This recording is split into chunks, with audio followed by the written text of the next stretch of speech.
Welcome to PIOW's Building Resilient Organizations. We're going to hear about best practices for HR, DEI, and ERG leaders. My name is Tori Kaufmann. I'm a member of the PIOW board. And before we get started, I wanted to thank my fellow board members who are here today. Wendell, and if you're there on screen, give everybody a wave. We've got Wendell, we've got Bryan, and we've got John. We also have some amazing panelists today that Bryan's going to introduce you to. We have Allison, Winson, and Kameelah.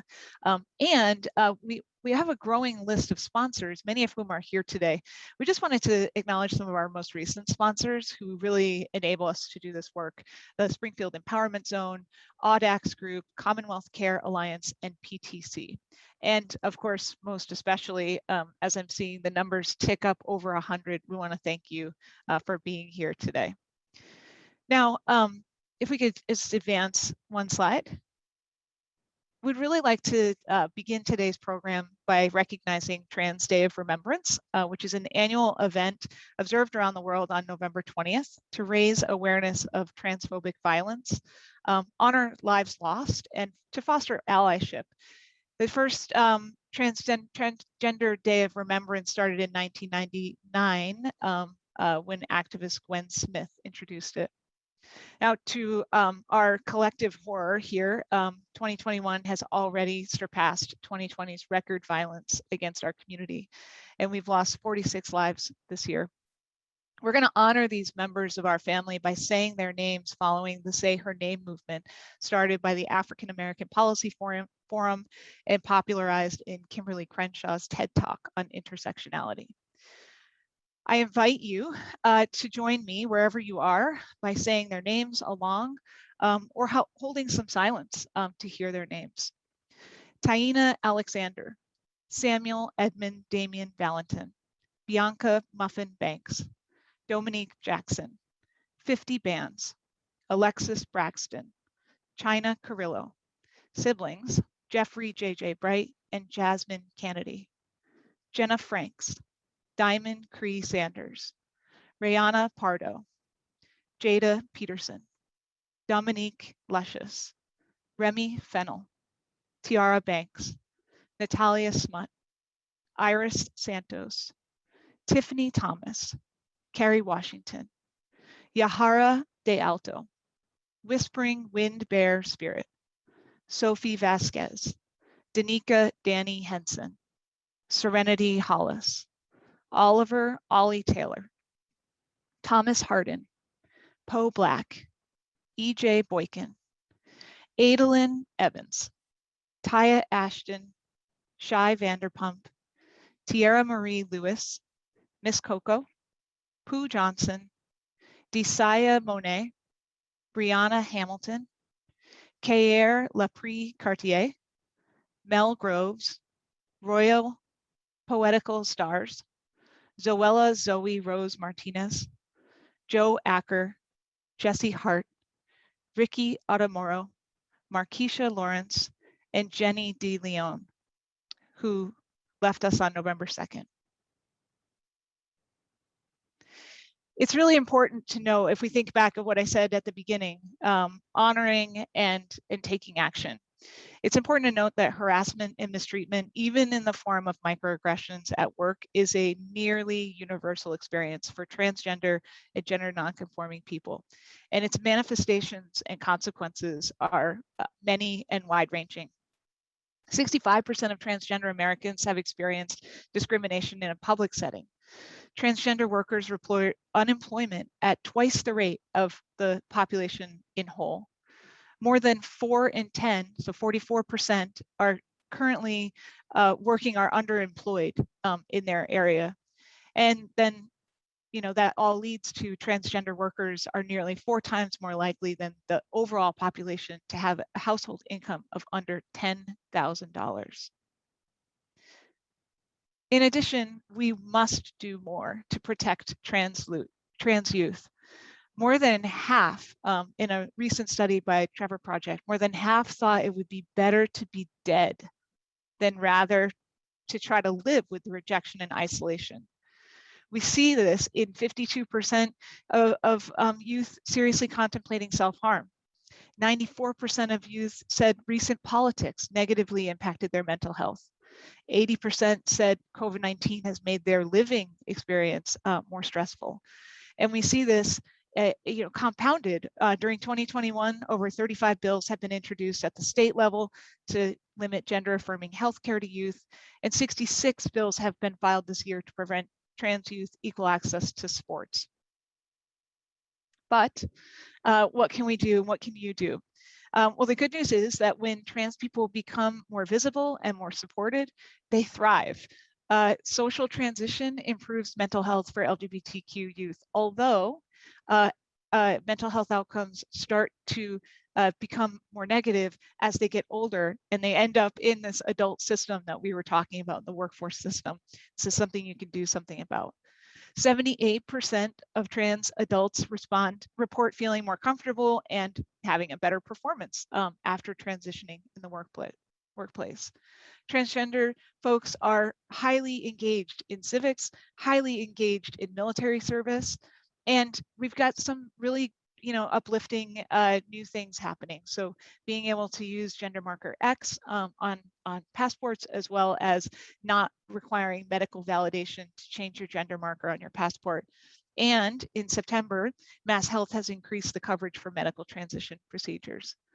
So thank you so much for grounding down in both the honoring of what's happened, the honoring of our dead folk, as well as what we can do to move forward. And I'll pass this to Bryan. Thank you very much, Tori. It's always really important to keep the reality of this work top of mind as we head into conversations around diversity, equity, and inclusion, and all of the great work that's happening at our organizations. So as Tori mentioned, my name is Bryan Vermes, pronouns he, him. I am a PIOW board member, and I lead internal communications and employee experience here at Mimecast, a cybersecurity company based out of the Boston area. And I'm also really excited to welcome our panelists today. During our time together, if you have questions for our panelists, make sure you plop it into the Q&A function here on Zoom. I will be keeping an eye on that. But I'll also give our panelists now an opportunity to introduce themselves. So first, I'll pass over to Allison, and then Kameelah and Winston, feel free to follow. Hi, y'all. I'm Alison Beatty. I am the general manager at Granite Base Camp, which is a forward-facing or public-facing arm of the Scouts BSA. I have been, I think I was asked to be here today, though, for the work that I'm doing with a volunteer resource group of about 1,400 Scouts internationally called the LGBTQ plus Scouts and Allies through a Facebook group. Hello, everyone. My name is Kameelah Benjamin-Fuller. I'm the Chief Diversity Officer and Corporate Social Responsibility Leader at PTC. We're a Boston-based organization that focuses on digital transformation, mostly for our customers in the industrial manufacturing space. I've been there just over a year. My pronouns are she, her, hers, and I also identify as bi, and have been doing work in the space for the past 20 years, and I'm just really humbled to be a part of the conversation today. Thanks. Morning, everyone. My name is Winston Wong. My pronouns are he, him, his. I'm a commercial portfolio manager in our middle market banking division here at TD Bank, and I'm based out of Boston, Massachusetts. I've been with the bank for almost 7 years. In addition to my day job, I'm also the co-chair for our Regional Diversity and Inclusion Council here in Southern New England, which to the bank is defined as Massachusetts, Connecticut, Rhode Island, and upstate New York. So I've been doing that for about 1.5 years. And then prior to that, I led our LGBTQ2+ business resource group in Southern New England for 2 years prior to that. And super excited to be here and be part of this panel today. Great, thank you all for your introductions. And I'm more than certain we're gonna have a really nice conversation with all of the unique perspectives each of you bring. So thank you for taking the time to join us today and share those with us. But being conscious of the limited time we have together, I'm just gonna dive right in to some of the questions we have for you. So as I'm sure all of us on the call can relate to, our priorities, whether it be at work and at home, have been in a state of ongoing change and shifting during this pandemic, and just particularly in the workplace as we think about our transition to the hybrid working models that we have heard discussed quite a bit as being part of the future of work. And I just want to start with you, Allison. If you are willing to share a little bit about what the work you've been doing since the pandemic has kind of rocked our world, in the sense of, have you felt that you've had to take on additional responsibilities at this time, particularly when thinking about LGBTQ inclusion in your organization? And have you found this to lead to burnout? How have you managed that? And also, what are the good results that you've seen? So really just a big bundle around what have you been up to in this time? Sure. So I have to tell a little story to kind of get there because I think it'll make more sense. So part of my professional goals for 2020 were to create volunteer resource groups. My Scout executive at the time had been really looking for someone to take this on. And she came to me and was like, I think this is you. I think this is something you can do. And I'd really like to see you do it. And so that was in January of 2020. And then in March of 2020, everything changed. And I went to my direct boss probably 2 weeks in to, or a little shy of 2 weeks in of being home. And I said, so my 2020 goals. He's like, I'm not even thinking about your 2020 goals right now. I was like, no, but the VRGs, I think I can still make them work. And so I created an online Facebook group, like I said, LGBTQ plus Scouts and Allies.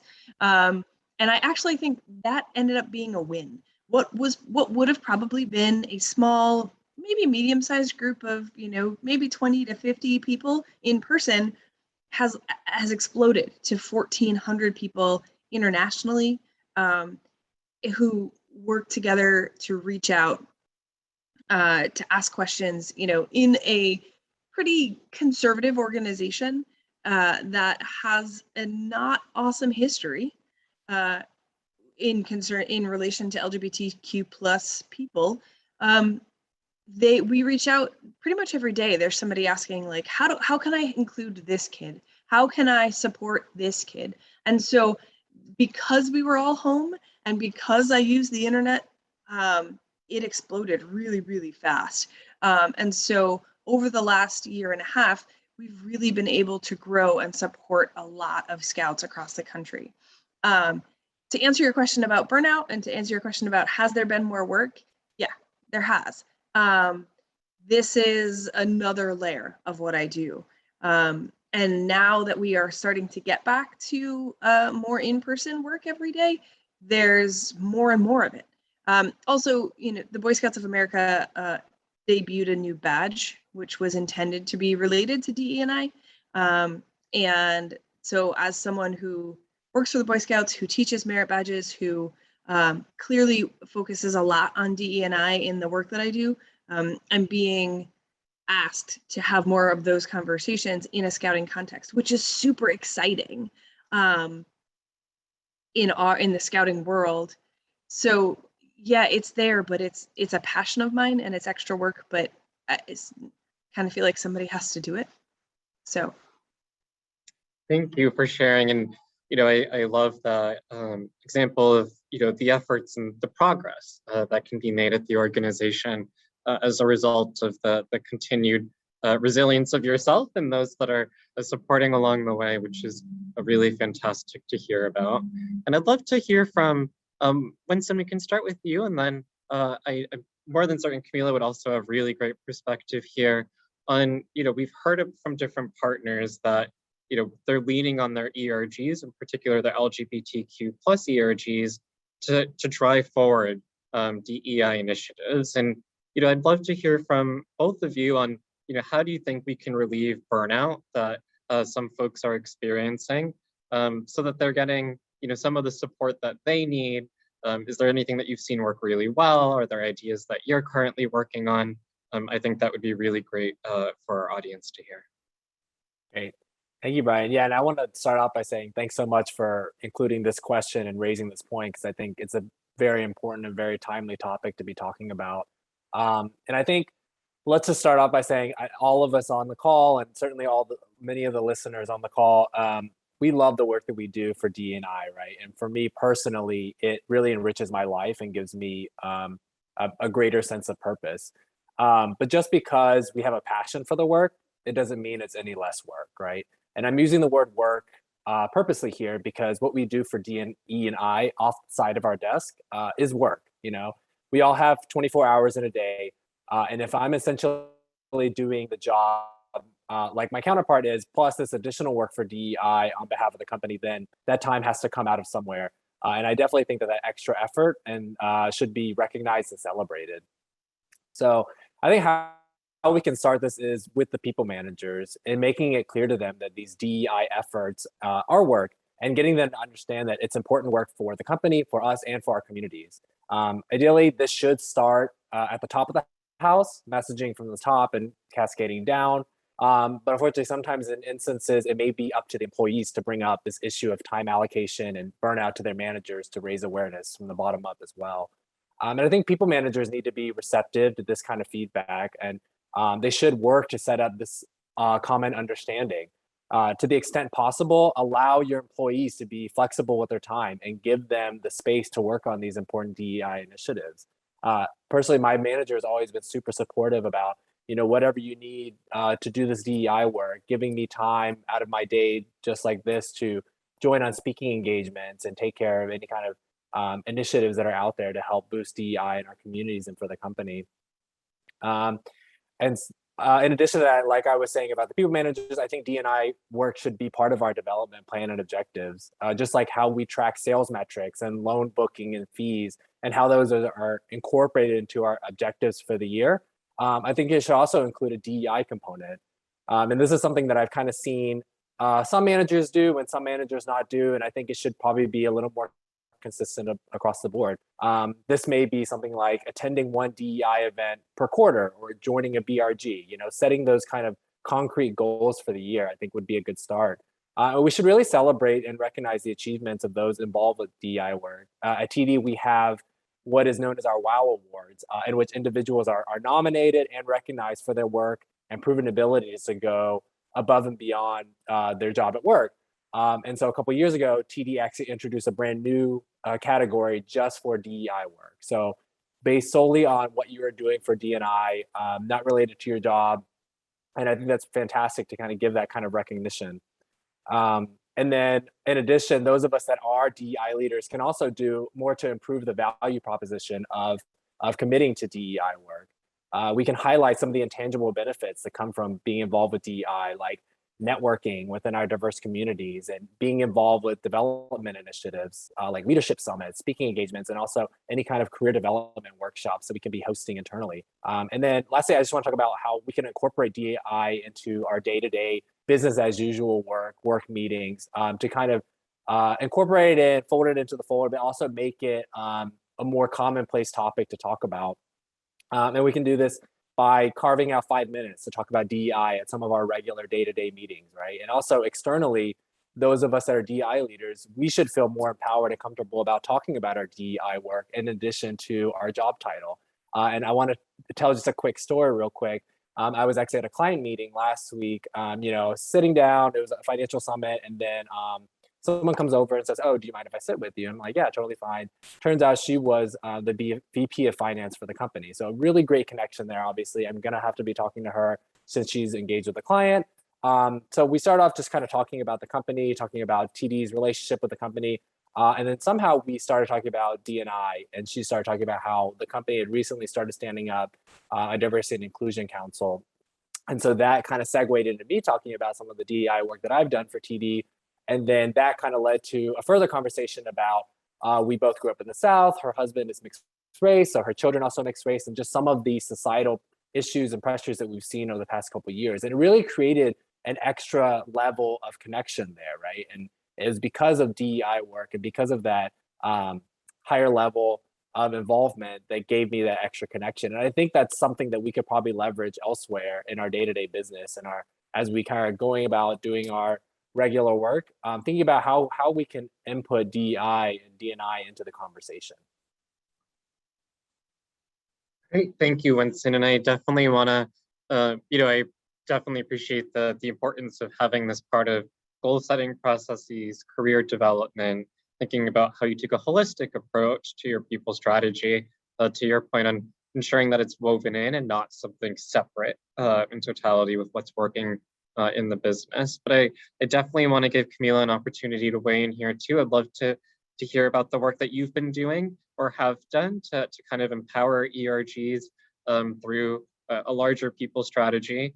And also from a leadership perspective that you can offer on getting executive sponsorship and buy-in from senior leaders. Thanks, Bryan. And Winston, you so wonderfully laid out kind of the importance of the work and those moments that matter around connecting with people managers and making sure it's part of the performance review process. So I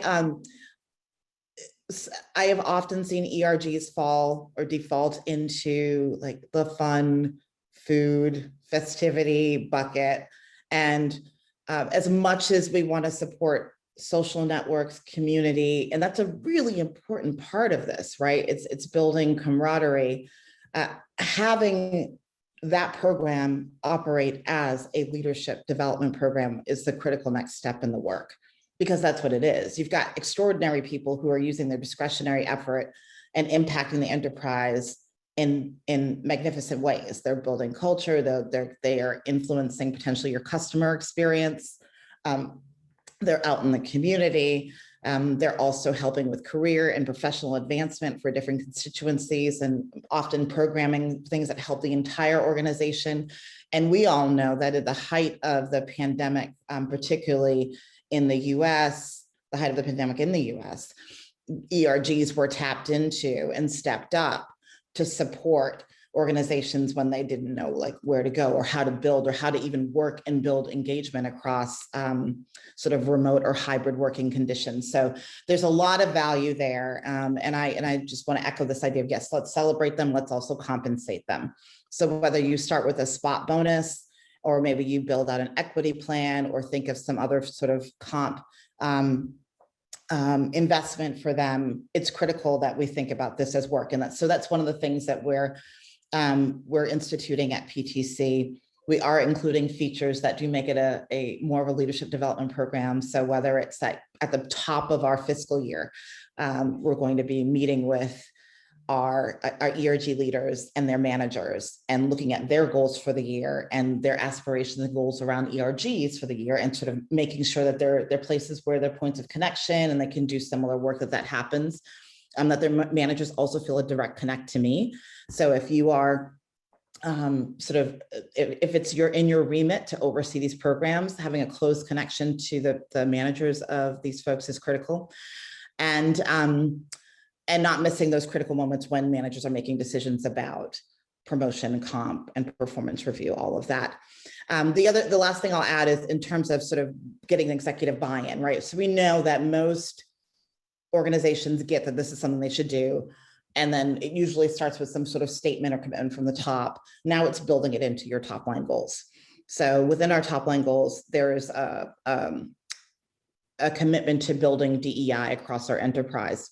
And then I am partnering with each of our executive leadership team members to have them go after two targets. One is representation, that will always be there. We try not to stay there because that's a tricky, slippery slope. And the others around inclusive practices. And we can design that based on the needs of their organization. Within that, many of them end up circling back to something that has to do with ERGs, by the way. Whether it's them being an executive sponsor, getting their leadership teams involved, helping increase the participation in ERG programs or using the learnings from there. So there's just a lot of opportunity there, but I could go on forever about this. I'll stop there. No, but that was so fantastic. I think really the consideration of how you provide robust business support for the ERGs and provide leadership opportunities, providing monetary support, and also thinking about the measurement of success, not just about representation to your point, but how are we driving inclusion forward, which ERGs are always on the front line of. So I appreciate the discussion there.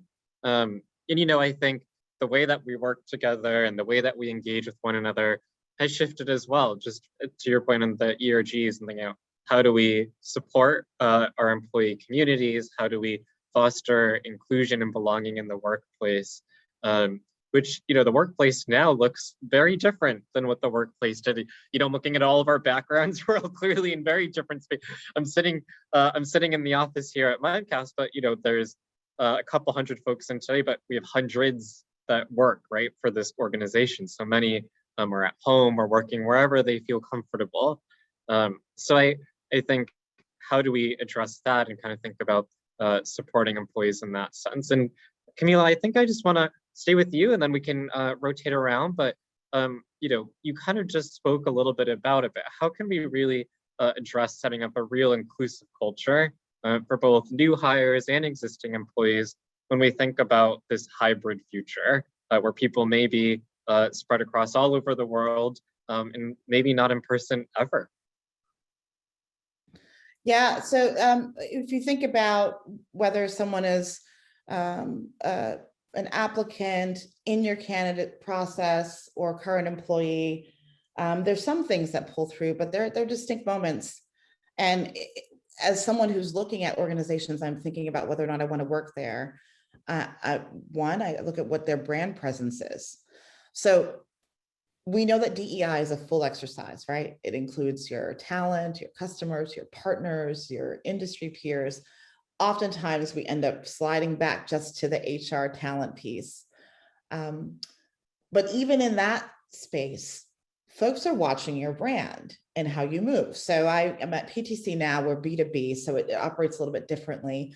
Prior to that, I was at TripAdvisor, and there's some amazing things our ERGs did, like they started to craft guides for different travel populations. Our LGBTQIA plus group created a travel guide, and it had sort of highlights around sort of safety and community guides that sat on our shelf, and it was stamped like this is like endorsed by our ERG guide. Now, as a prospective employee, as an applicant, that's something that's going to be attractive to me. So immediately when people are engaging with your brand, they start to think about, okay, is this a place I want to work? Are they walking the walk? And then through your your process, think about who they're meeting with when they're interviewing, and sometimes that's hard, but maybe this is an opportunity for you to engage your ERGs in some of the interviewing processes, especially for some more senior folks. If you have, let's say you want to bring in more people of color, and maybe you're struggling with people of color at your highest level, but it's position, you might be able to pull some folks in and just show that there's a commitment to move the needle. You can't change what's there. You can't make people, exist who don't exist in your company, but think, are there diverse ways to bring folks in? Similarly though, like don't over rotate in that direction, because I've also talked to recruiters who are afraid to go to, for example, organizations like HBCUs, unless they have someone who has gone there or identifies as a person of color. And it's like, ultimately, we do want to just know what the work is. So you don't have to hold back because you don't have someone who identifies that way. But think about where you source your talent, who's introduced to your applicants and candidates, the images that you portray on your career sites. How easy is it for me to find out what you do around DEI? And I know that can be a long haul, especially if you're just starting to build out your narrative, but what's your employer brand? And if you are doing employer brand work, we're working on some of that right now. This should be core and central to that narrative. And then as you go through your process, if you can sort of start to set up analytics around your conversions, where people might drop off, any trends around certain groups, the more data that you have to guide your interventions, the more helpful those interventions will be. And then of course, once you're within the talent sort of system internally, just not losing that high touch, like checking in with people is 30, 60, 90 days around what their experience has been like, setting up buddy systems if you can, letting them know what the ERG, and we're always trying to like, can we better promote our ERG programs so that we can get more people in? So doing that up front. And then the last thing I'll offer, just to sort of tag it, is so we have people who've been here and they've been in the culture, maybe they're more senior, and sometimes ERG programs tend to serve early mid-career and forget about our more senior folks. And this is something actually our ERG focused on women at PTC is engaging in right now. How can they do more programming for senior folks? And as a CDO, I'm also thinking about women in at the executive leadership team level -1 and 2, and what can we do for them? Because often they have to step in as, you know, supporters of talent that's earlier in their career, but they also need support as well. Thank you very much, Kameelah, for the detail there, and the array of really awesome practices that you're putting into place at PTC. And Allison, so we heard a little bit from Kameelah, and I think as well in the Q&A panel about the importance of feeling that the organization's authentic, or how we can almost bridge what the external perception of organizations may be in the internal work going on. So I'd love to hear from you on, some of the work that you've done to kind of ensure that, the organization feels authentic in the progress that you're making, along with, the statements that are being made as well toward wanting to support the LGBTQ community.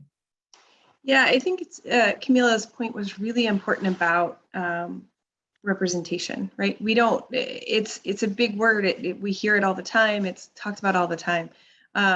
I think it's also just about being, like you were saying, being authentic and being who you are. Previous to this position, I worked in a school, and I also identify as bi, and I never didn't talk about my partner. And it was just, my coworkers always talked about theirs. What's the difference, right?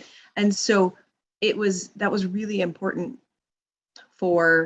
that's part of how I how I kind of almost normalized being me, which is not something I should have to do. But just by normalizing yourself into the culture, whoever you are, that's going to help support that representation piece. I think it's super important that we speak about the culture and speak about the workplace culture for LGBTQ people and diverse people, because I was very clear. It's no surprise that I work for a very conservative organization, and but just by being here, just by doing the work, starting the volunteer resource group, participating in the we do have ERGs as well. We call them workplace groups because of how the BSA is organized, but being part of that and just talking about that it exists is excellent. However, if Kameelah talked a little bit about some of the senior populations, if you have a population of people who have been around a long time and it's always been the way it's always been, making those changes are a little bit harder.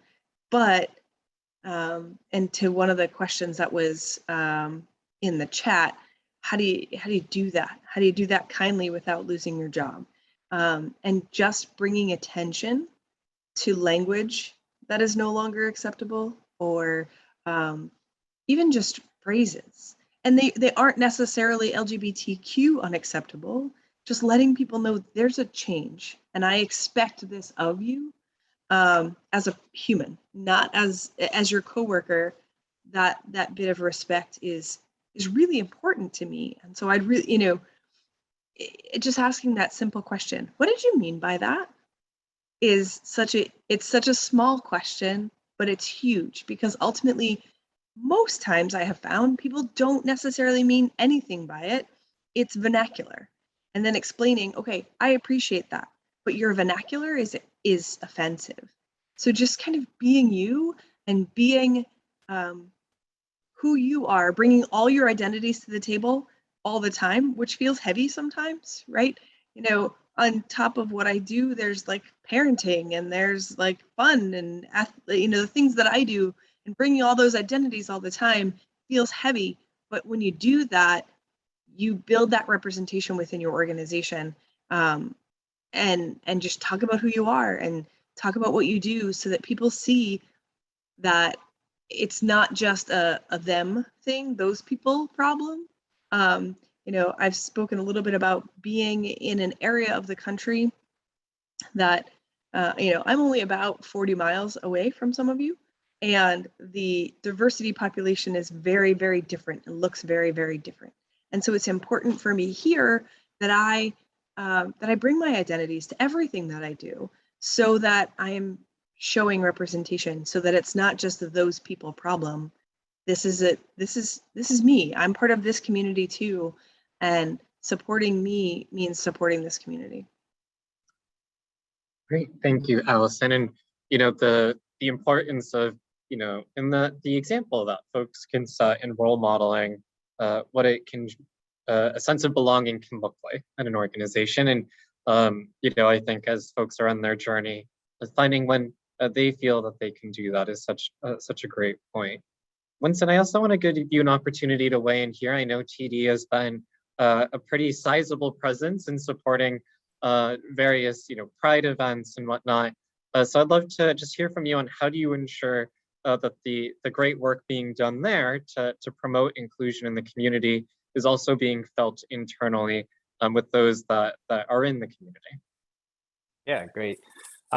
Yeah, no, as you said, yeah, TD is super duper like committed and supportive of multiple D&I pillars. And I love some of the stuff that Kameelah and Allison were saying about making sure that work is kind of recognized and whatnot. And I think one of the things that we always try to do at TD is bringing in different perspectives. I think Kameelah, you kind of touched on this, like making sure that our interviewing circles and that our interviewing panels are diverse, right? So if you're not getting that kind of representation, how can you ensure that you're getting a diverse population? And then I think keeping in perspective that different people at different chapters of their lives and at different chapters of their career need different needs, right? And so you can employ one kind of strategy for recruitment and early hires, but someone that's more senior up in their role may need some kind of different leadership, or may be looking to make a change, or maybe looking to find the next level.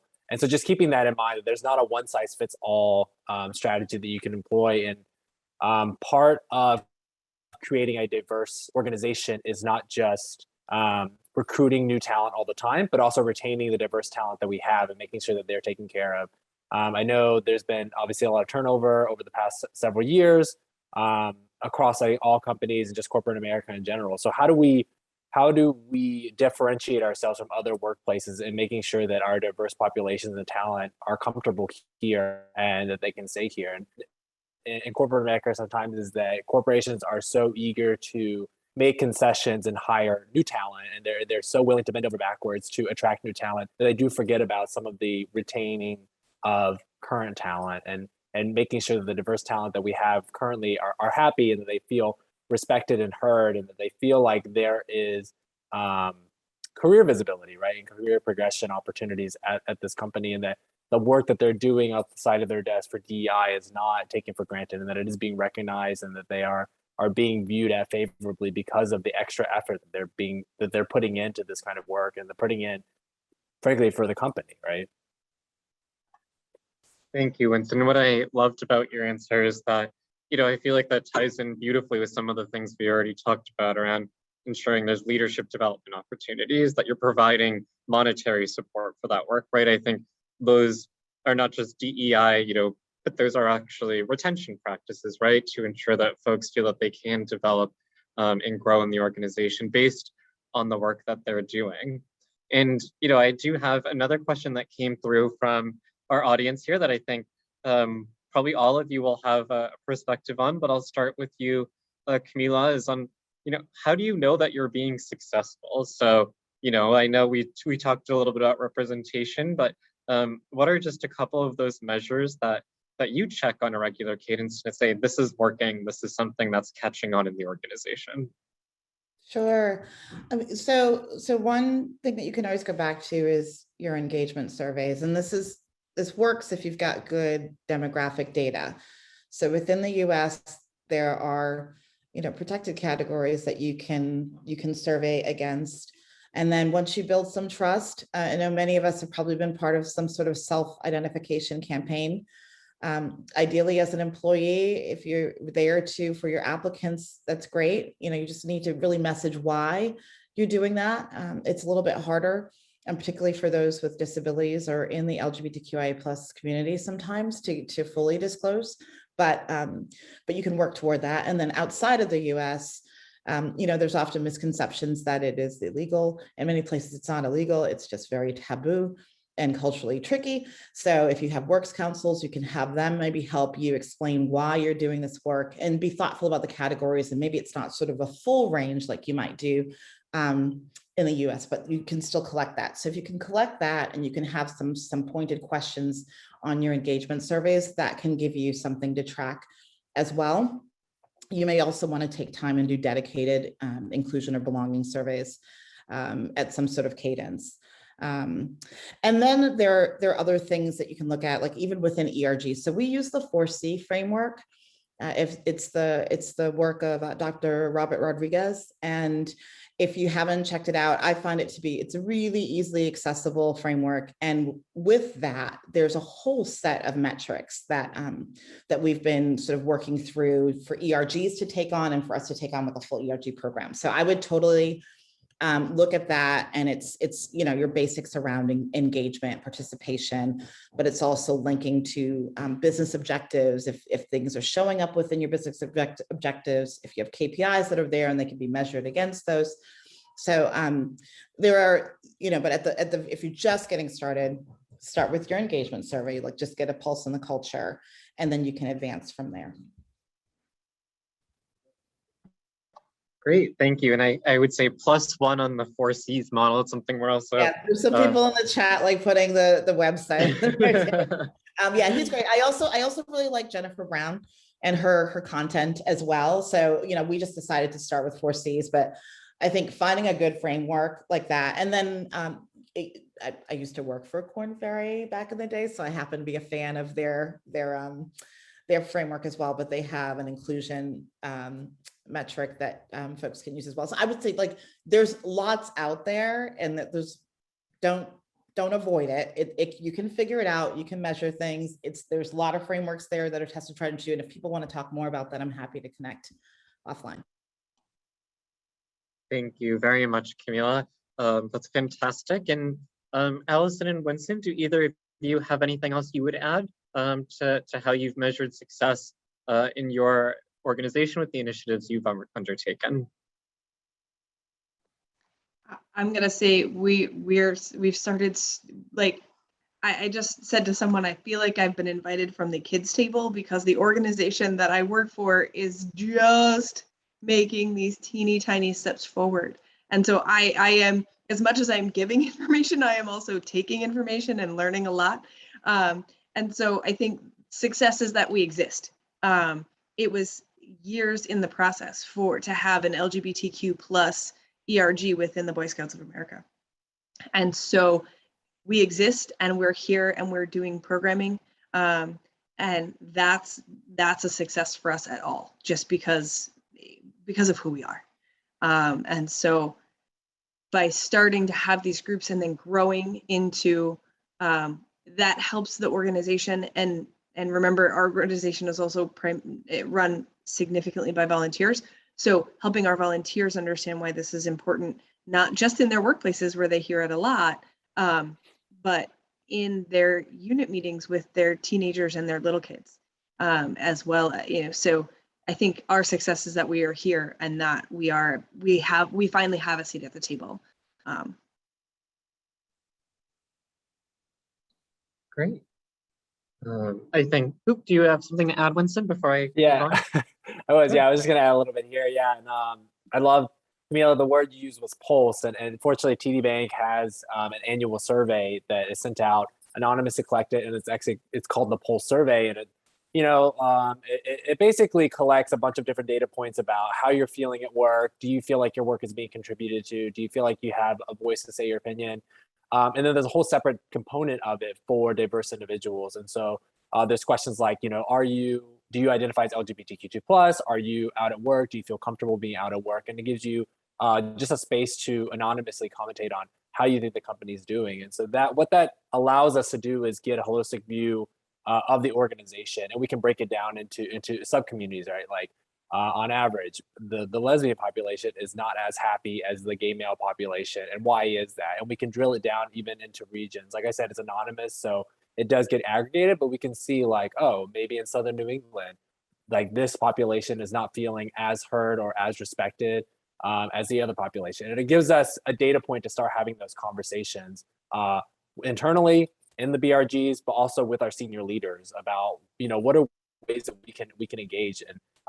In addition, have conversations with our Higher Diversity and Inclusion Center of Excellence, and talking to them about, what initiatives do we have on plan for the next year, and what are some ways that we can maybe tweak those or pivot those to address some of these concerns that are coming out of these surveys. And some of the success metrics we look at are certainly engagement, how many people are kind of attending our different events, how many people are signing on to BRGs, how many new members are we getting.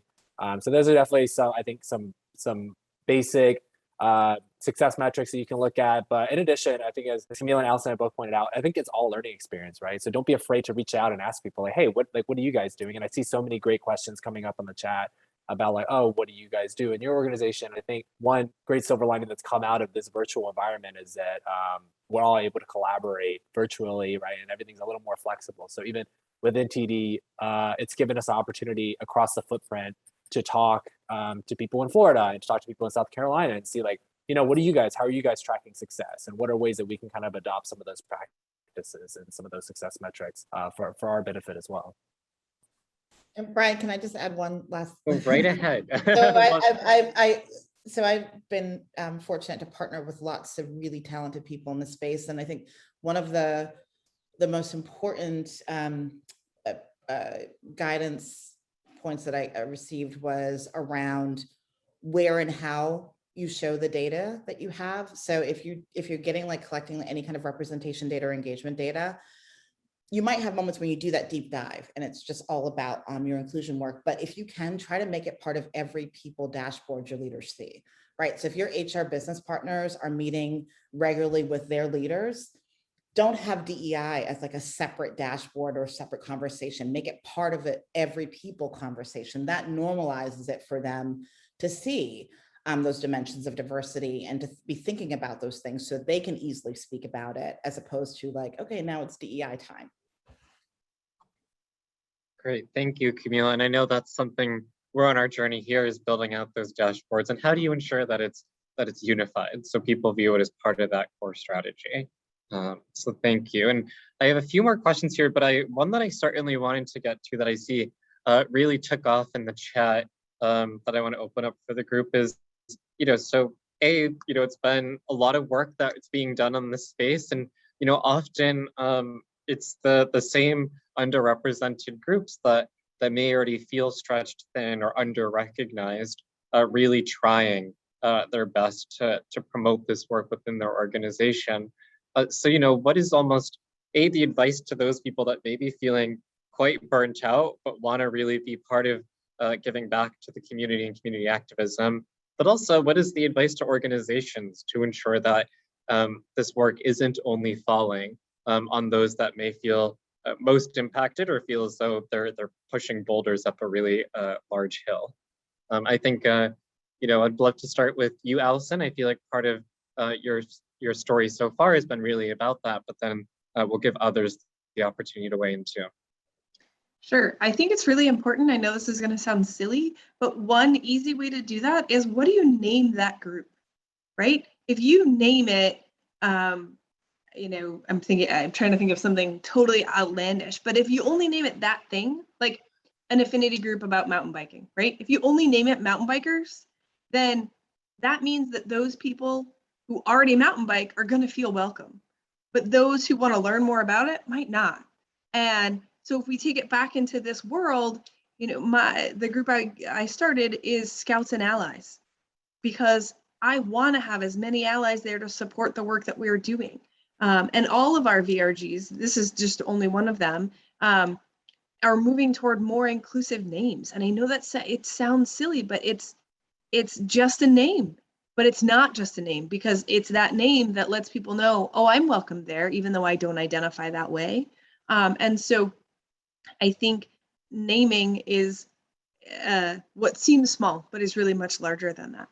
And then the other piece that I wanted to speak to is just that allies piece. not just in the name, but making sure you are including allies so that it isn't just those people doing the work.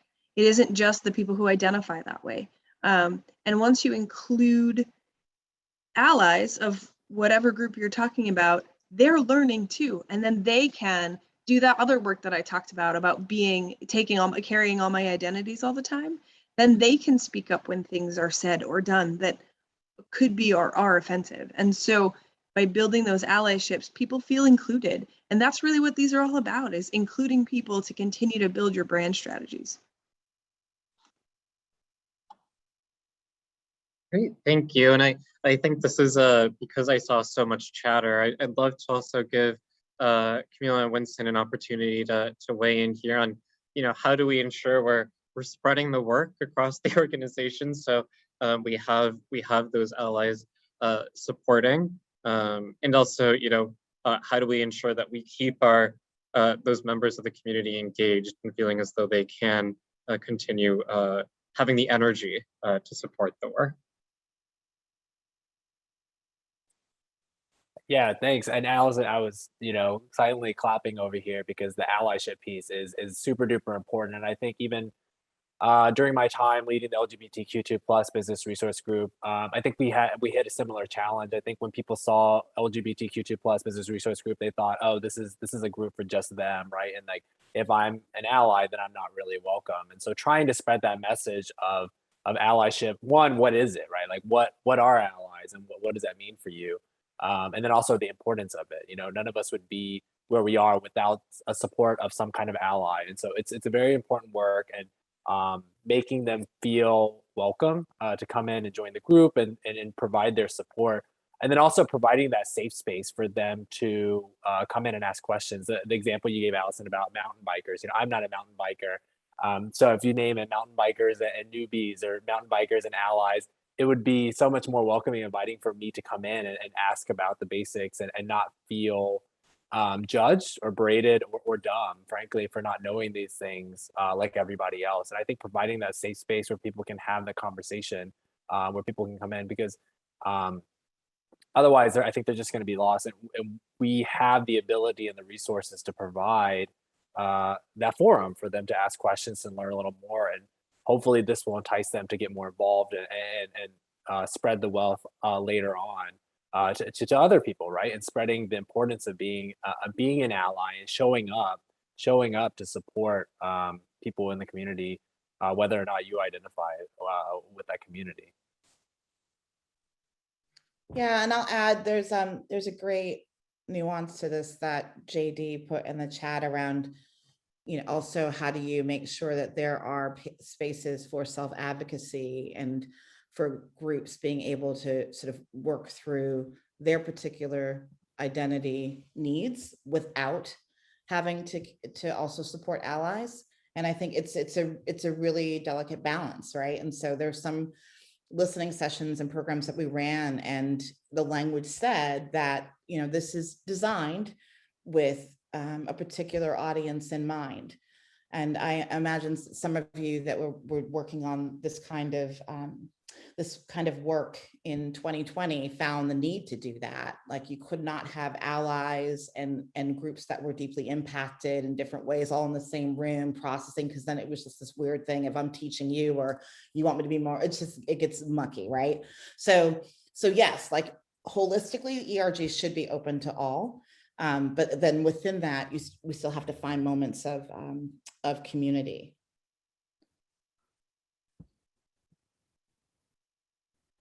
And I think you asked something else too, Bryan, but I got off on this, tangent. I was like, that's a really good, and then Winston was there too. So no, absolutely. The last piece I had is like, what advice do you have for folks that want to get involved in community activism, or those who have been doing it and maybe feeling quite burnt out over the last years? Yeah. So I think the quick response there is that, like, if you have the ability to secure resources, get resources, pull in other folks externally to help you do the work, because you cannot have, there's a lot you can do internally. And I know many of us try to run lean teams and for many business objectives.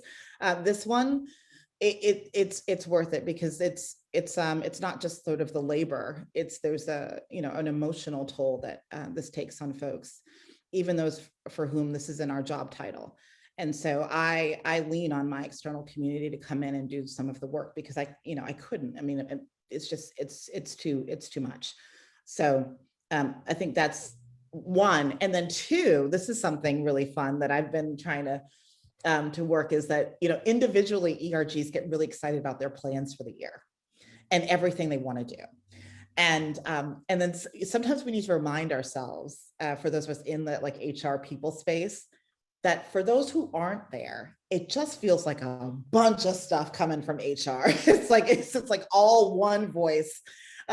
So our ERG program, if we collectively did 30 programs for the year, that's like a lot, as opposed to having each ERG trying to, I'm going to run 10 programs on this and 10. So if we can consolidate, collaborate. Someone also asked, working across the ERGs, do more co-partnerships or co-sponsored events, and just thinking a little bit less is more. It can still be really impactful, so that folks aren't like, oh my gosh, here comes the people to you with more. Yeah, and help with the burnout too.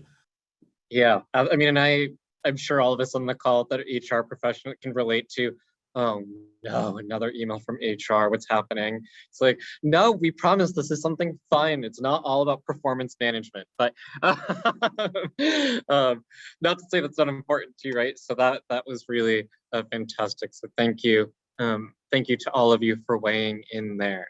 And also, I think the importance of bringing in external partners in the community to support, and that's something PIOW does. So, if you're interested, always reach out to us. But we'll chat more about that later with Wendell. So, one thing that we've been talking about throughout this conversation is really about the future of work, right? This phrase that I'm sure a lot of us have been hearing, that we see on the news, that, what does that really mean? And really what that means now, it's kind of arrived, right? We see a lot of these changes that are happening, and how we engage on these topics changes quite a bit. And I'd love to hear a little bit from our panel on, what are some of the new or different ways that you're engaging folks within your ERGs or your C-suite supporters to support your inclusion efforts, in particular, whether it be with your ERGs or just more generally. So, I'll start with you, Winston, on, how is that kind of engagement with your stakeholders changed since 2020? And, what have you found to be successful to keep up the momentum? Yeah. So with the pandemic and everybody shifting into this new virtual world, we were struggling for a little while just figure out what's the right type of engagement, and now this whole external section of the engagement, the volunteer opportunities, that kind of shut down for a while. And so where does that lead us? And so a lot of our work has turned very introspective over the past year and a half, especially with the pandemic, the social and racial issues that we've been facing in this country, as well as a very turbulent election year. I think a lot of people were just kind of all out of sorts. And so we were doing a lot more internal events, just talking about the employee experience and giving people a place to share and to vent their frustrations, either anonymously through virtual town halls or also through larger enterprise-wide speaking engagements. We had these green table talks that were done enterprise-wide back last year. And then in August, we did one on the Black employee experience, where we had a panel of a couple of Black employees just talking about what's it like to be a Black employee at TD. And I think just highlighting some of the issues, even a company like TD faces day to day, the microaggressions and the side comments that really impact us and really impact our workplace still.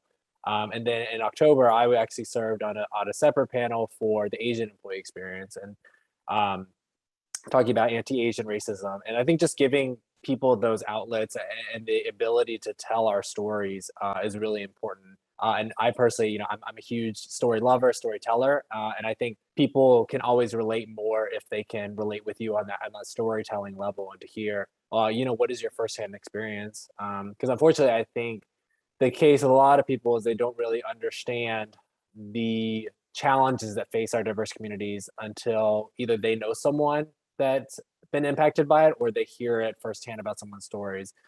If we talk about it just arbitrarily and don't put the humanizing piece behind it, I think people will miss the message. And so that's something we've tried to focus on over the past year and this year, where we had 6 different sessions, and each session was spotlighting a specific business resource group: women, minorities in leadership, Black Employee Network, LGBTQ2+, veterans, and then individuals with disabilities. And part of that spotlight series was to highlight senior leaders that were working in the group. You know, these are kind of the senior leaders that you should know, that you can get connected with if you join the group. And then also talking about the different DEI leaders that are leading the groups, and highlighting some of the partnerships that we have in these pillars. And lastly, hearing from an ally about why do they do the work that they do? You know, are they a supporter of a veteran? You know, was there a brother part of the LGBTQ2+ community, or is there a partner from the Black community? You know, why do they support this work even though they don't identify themselves as part of the community? So I think giving people that ability to tell their story, I think that's a very powerful tool that we can continue to leverage. And then with regards to keeping senior leadership engaged, I think for us, it's been really important to keep regular calendars scheduled meetings, because everyone's so busy. People's time just get booked up so crazy. So keeping a regular cadence of meetings where we set aside 30 minutes a month just to talk about diversity and inclusion work, what's going on, what do we need to do, where are rooms for improvement, and bouncing ideas off of each other.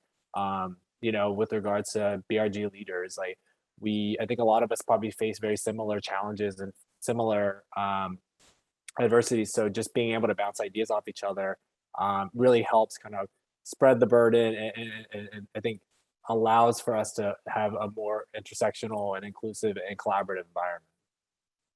Thank you for that. And, you know, on a similar, you know, I think when I even mentioned future of work, right, I think this is just kind of the latest kind of wave of what people talk about. We talked about the Great Resignation earlier. And across all of our work, you know, I think sustainability is something that's so important to ensure that, you know, the work isn't like one of those taglines that comes and goes. And I'd love to hear from you, Kameelah, a little bit on what of the work that you've been able to do to ensure that the efforts are sustainable for your organization. And I think you spoke to a little bit about that around managing some of the work and the flow of output, but I would love to see if there's more you would add. Yeah. So the first thing is having a dedicated resource that's focused on the work, right? So it's got to be someone's full-time job.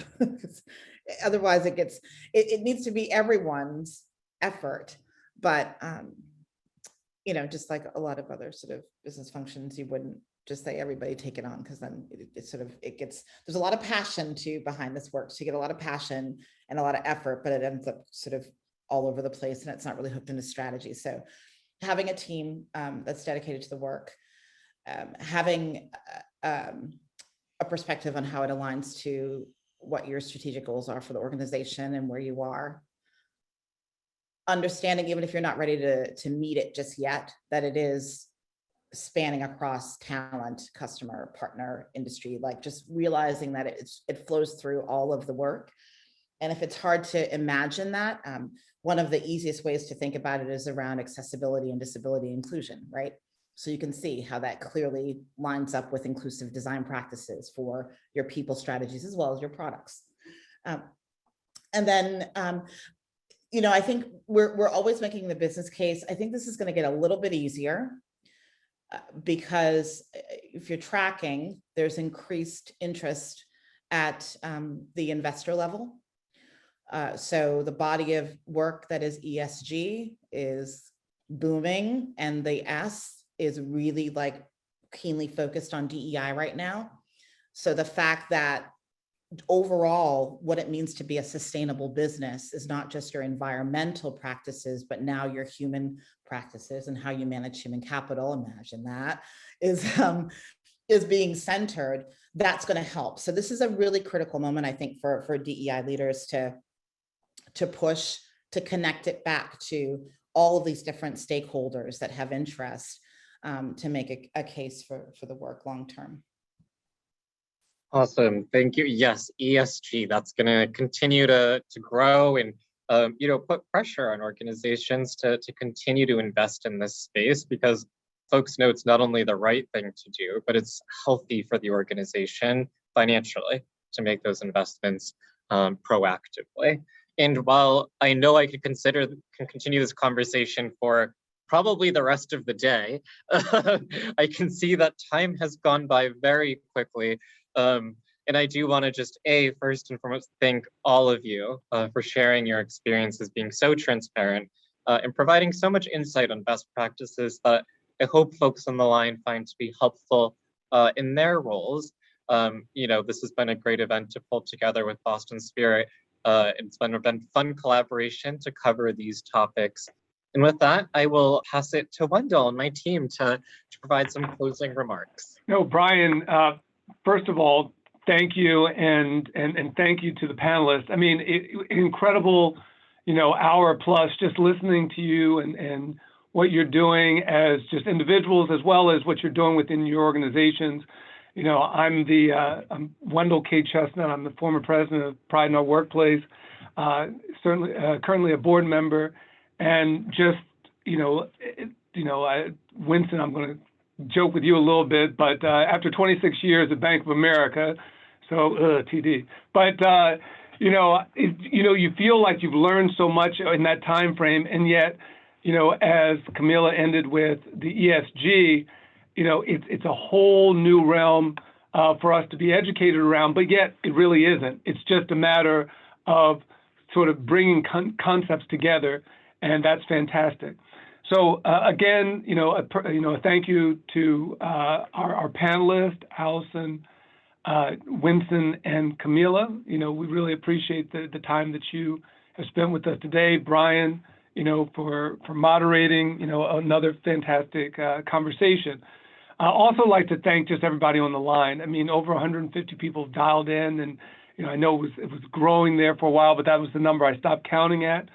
So really appreciate everyone's involvement today from that perspective, and also just a thanks out to fellow board member Tori Kaufmann for bringing our attention to November 20th and Transgender Day of Remembrance, as well as calling out those 45 names. I think that there are moments that never make you emotional, and yet sort of hearing those names, and in light of the racial unrest over the last few years, really was very impactful. And also we recognize our sponsors, and that's what makes these sort of discussions and these activities possible. And certainly, Kameelah, thank you and PTC, as coming on recently as a sponsor to help make this possible, as well as some new sponsors to us: Audex Group, Springfield Empowerment Zone Partnership, Commonwealth Care Alliance, as well as the others mentioned here on the screen. So, from that perspective, PIOW in its 15th year is very excited that we continue to grow and continue to build. And, I would be remiss, particularly on this event, to not echo Bryan's comments in regards to Boston Spirit Magazine and David Zimmerman. David and Boston Spirit have always been there for us, and we appreciate, all the help that they made possible to get this event out. So, my last, task here is really to sort of talk about Pride in Our Workplace. Who we are and what we try to do. We are an LGBT plus professional organization that takes our alliance with other organizations to create a thriving workplace for LGBTQ plus individuals. And similar to what we did today, we try to center these perspectives, with the most important conversations within organizations to sort of make sure, and really importantly, to make sure that our population is not only recognized, but is in the room where it happens, and pardon the Hamilton reference there, but, just really to try to make sure that and I think Kameelah said it very nicely, and I'm going to tie a lot of what they said is, Allison, making sure that, naming, just the naming is inclusive to just bring people to the table to get people involved. Winston, the virtual environments, none of us knew what that was going to necessarily look like 2 years ago. And now, the ability to bring so many people together, to have so many discussions, not only locally, but nationally and internationally, has been fantastic.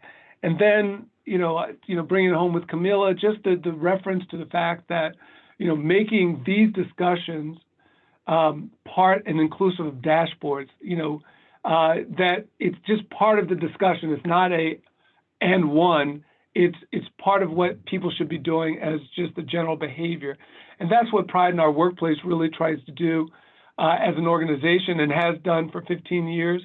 And, certainly as we look at the chat and the questions that are being asked, if your organization is interested, in utilizing Pride in Our Workplace, we're certainly there to assist and help out. And again, if you want to get even more involved and sponsor and be a part of the discussion and the direction, we certainly look for, that input from you and your organization, and happy to connect with you.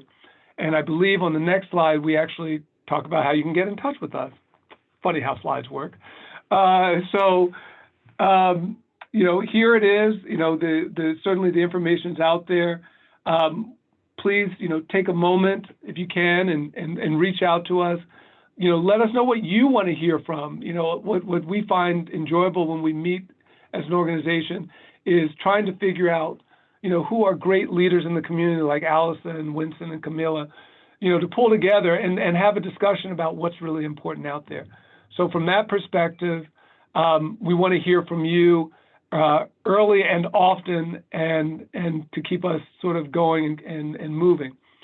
So again, want to take a moment and thank everybody for their participation today. Want to again thank our fellow board members, Tori and Bryan, for their involvement, as well as our guests today, Allison, Kameelah, and Winston, for giving us sort of these best practices. I think with that, we will thank everybody, wish you a great holiday season that's coming up, and really looking forward to your participation and your involvement with PIOW in the future. Have a happy holiday, everybody, and thank you so much for joining us today.